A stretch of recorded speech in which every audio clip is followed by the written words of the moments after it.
بسم اللہ الرحمن الرحیم۔ السلام علیکم۔ حکمت نمبر 46 نہج البلاغہ۔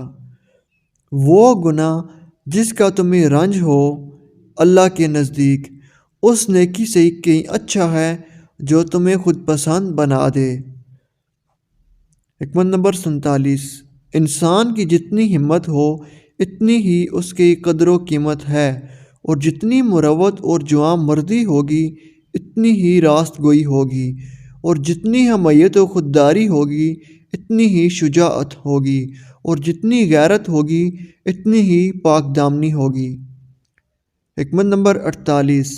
کامیابی دور اندیشی سے وابستہ ہے، اور دور اندیشی فکر و تدبر کو کام میں لانے سے اور تدبر بدوں کو چھپا کر رکھنے سے۔ حکمت نمبر 49۔ بھوکے شریف اور پیٹ بھرے کمینے کے حملہ سے ڈرتے رہو۔ حکمت نمبر 50۔ لوگوں کے دل صحرائی جانور ہیں، جو ان کو سدائے گا اس کی طرف جھکیں گے۔